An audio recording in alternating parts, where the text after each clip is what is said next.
Hey, what's going up, guys? It's Phil again, and welcome back to my workbench.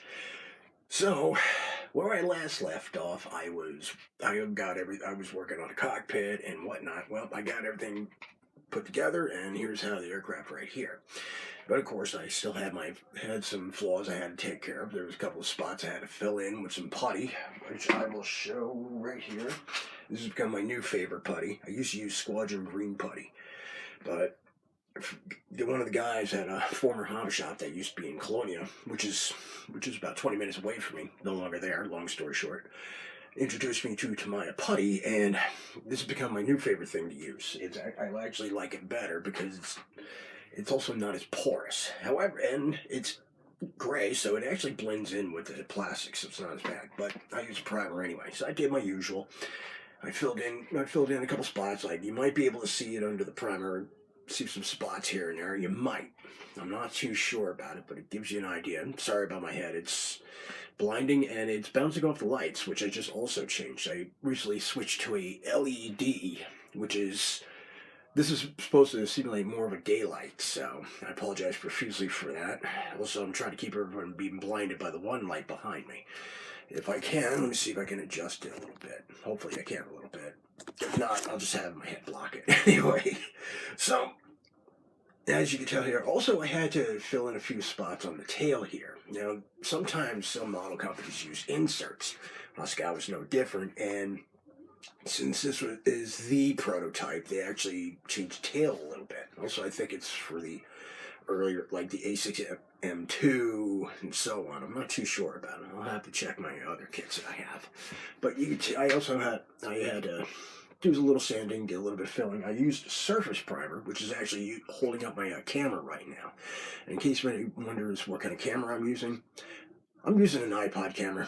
I don't go fancy. I don't do any fancy production work, so we're not going to get into that. Anyway, so as for the primer, well, there's no turning back. I ended up painting this in the red primer that I showed you the other day, which is over here. Of course, I got this from Home Depot. It's cheaper, but it also works very well. It doesn't attack the styrene as much as a lacquer-based styrene would, but as it stands, this is no going back. So I will be painting this, of course, once I get the chance. Now, the reason why I use a primer is pretty simple. It's, besides hiding the color of the putty, this one not so much, but hiding the color of the putty, depending on the color of the putty you're using. And I also use it because since I use acrylic paints, they have a hard time hanging on, bonding to the actual plastic, because from my experiences with naked plastic and acrylic paints, no matter how much I wipe off the oils, no matter how much I clean it, it's still not going to adhere to the acrylic paint is not going to adhere too well. So hence that's why I use a primer. Basically, I spray it, let it sit for 24 hours, then I paint. However, it is an enamel-based primer, so you can always go over an enamel with an acrylic because they don't mix. But just make sure you let the primer dry for 24 hours. 48 if you want to feel safe. This way, it's fully cured, ready to go. Like I said, the primer also hides any flaws or anything. Problem solved. But before I did do the primer, though, I did rescribe any areas that I erased. Fortunately, there really wasn't that much on this itself. I also did the landing gear doors. I also did a couple of other antennas here and there, which you can tell here.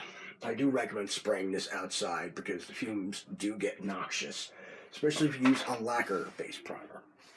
And once again, I started using the AK Interactive Imperial Japanese Navy paint color set for the cowling. This is the cowling right here.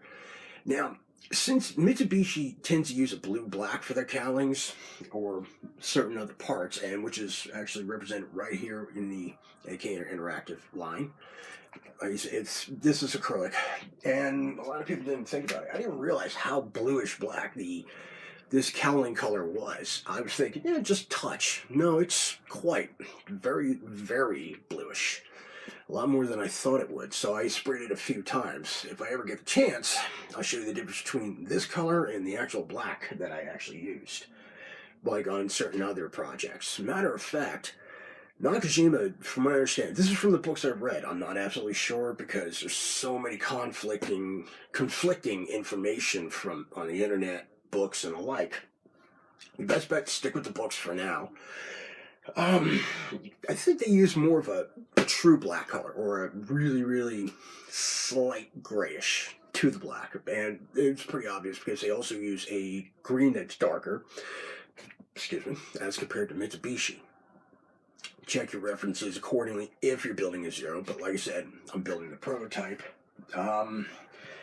It sprays very good since I haven't used it through the double action yet. I've only used it through a single action since I'm mostly doing single color subjects. I figure let this cure for a couple days, then I'll spray with a clear coat, and we'll go from there.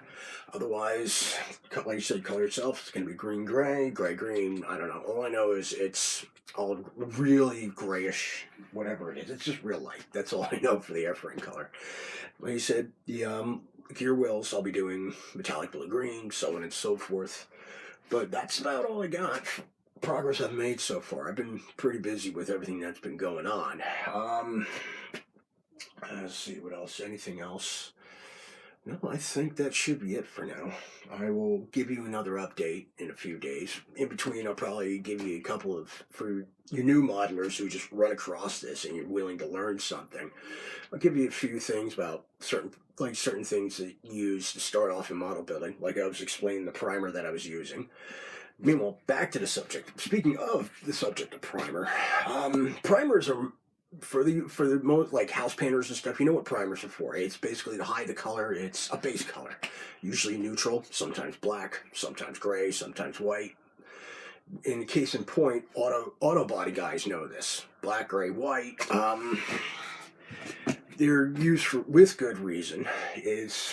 I mostly use gray for most of my colors, but if I want to do something different, like I'm doing the Zero here, try to get more of a brownish color, that's why I use the red primer. But otherwise, I rarely, if ever, use that. Most of the time, it's gray. Some people use black because they're really good with a double action airbrush. Try to do black basing. I'll explain that down the road. Some people use white. Like I said, car model builders or auto body guys know about primer. Several reasons. Like I said, it smooths everything out. And here's something to do in your spare time. If you just starting getting the colors and stuff, you'll notice that certain colors, like certain primers, will have a certain effect on the paint job that you're doing. Like especially when it comes to metallics, opaque solid colors, not so much. But you'll notice it on metallic paints. Like if you're using a metallic green or a metallic blue, use a black primer, metallic blue will look darker. Use a gray primer, it is what it is. Use a white, you'll notice it's a little more lighter. I don't recommend using a red primer. No, who knows what that's going to do. I don't recommend it unless you're bold and daring. However, and the thing is with certain primers, like certain colors, for example, if you're using yellow, you use a white primer, or you can use gray. I would suggest using a white primer because it'll make the yellow stand out more. Some people have major success with using a black primer with lighter colors. It varies. Like I said, not so much an opaque. These are from my experiences and might be from other guys who, like I said, auto body and stuff. But these are also from, like I said, my experiences. And it has a pretty interesting effect.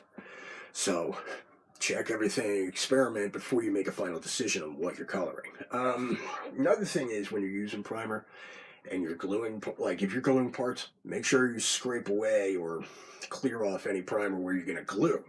So this way it doesn't cause any interference with the bonding process. I'll explain that with liquid cements and glues in another video. But this is the extent of what I'm doing so far. I will keep you guys updated in coming weeks. Although I might take a few days off here and there. I have a son. My wife is expecting a son sometime very soon, but I will keep you guys posted, and I'll try to post videos whenever I can. So this is all I got for now, guys. Take it easy. Happy modeling. I will talk to you again soon with another update.